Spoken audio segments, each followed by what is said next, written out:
To most people, the world of advertising, branding, marketing can be so confusing. Just a jumbled up mess of numbers and letters and colors just floating into the universe. And like a lottery, they're just hoping to grasp the right combination that'll make an effective strategy and ultimately bring in sales. Sadly, that rarely, if ever, happens. While we can have the best strategies, we're grasping at things that are often outside of our control, outdated, or just plain do not represent us. And no matter how good of a salesperson you are, there is so much more. There's a layer deeper than sales, deeper than marketing, way deeper than advertising that is rarely ever spoken about. It's the topic of branding. What is a brand is a question I get all the time. And while it's hard to sum up because a brand is really everything, it's every piece of your business or your personal brand who makes up who you are. It can be a website, it's your color palette, your logo, your signage, your social media post, your stories, your reel, your LinkedIn profile, the rug that is in front of the front door of your office. All of these pieces make up pieces of your brand.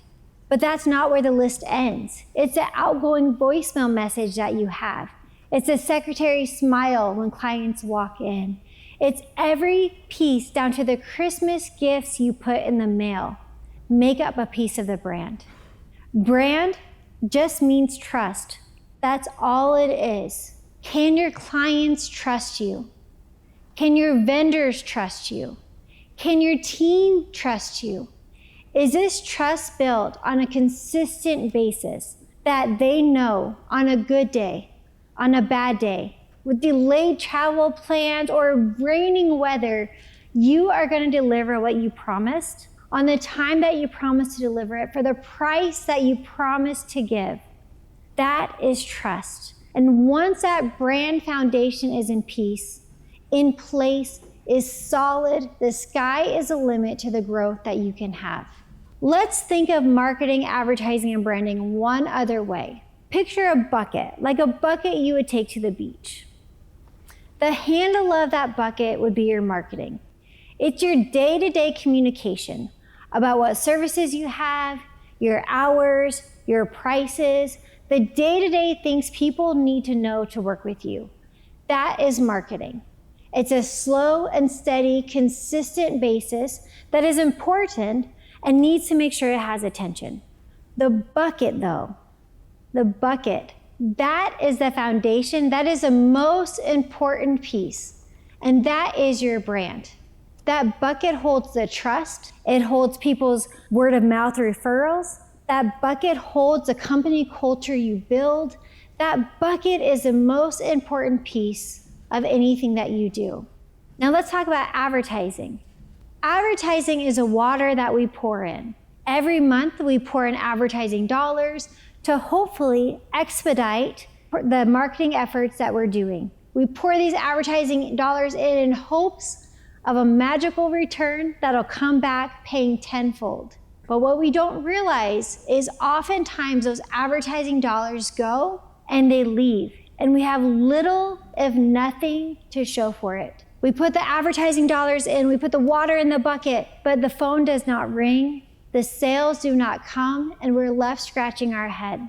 Then, as we take a step back, either ourselves or by an outside consultant, we notice little holes in our bucket, little pinpoints that highlight an inconsistency, something that's outdated, something in our brand that doesn't match the elevated energy that we bring. This could be a website that's outdated. This could be a promotional video that we don't even recognize ourselves in anymore because our look has changed.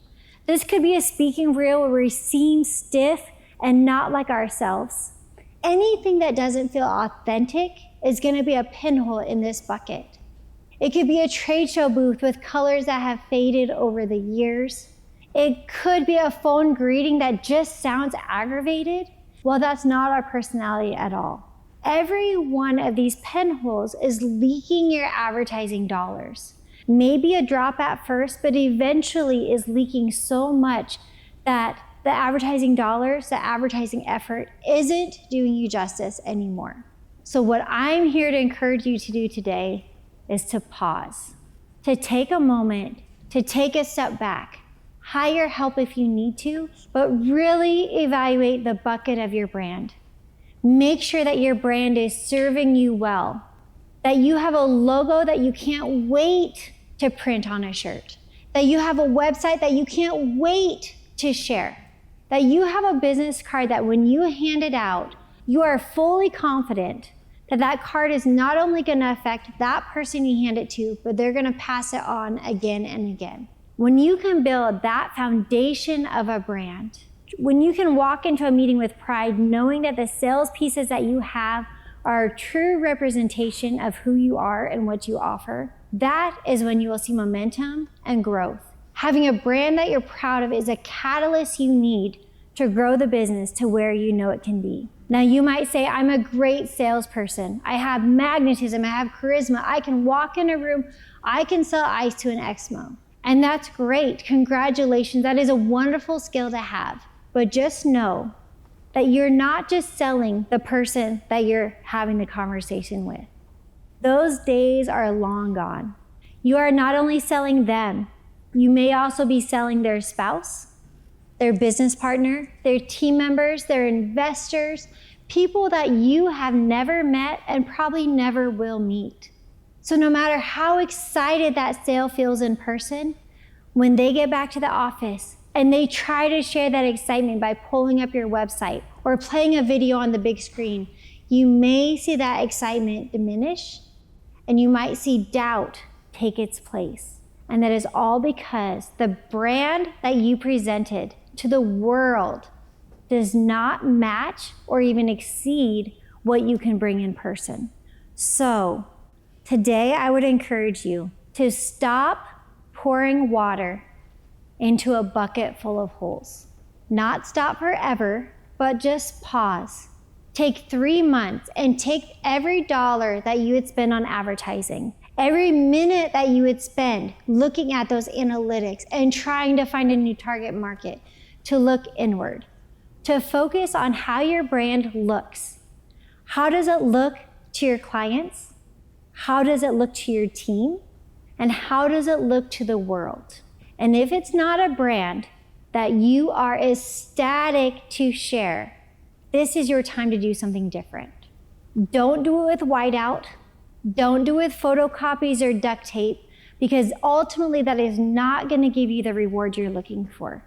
Pause, take a breath, get professional help if you need it, but this is the time to rework that brand, the color, the logo, the fonts, the website, the social media, the business cards, the sales pieces, whatever it is that not only you, but the rest of the world can't wait to share what you have going on. Once you can build a brand like that, nothing can stop you.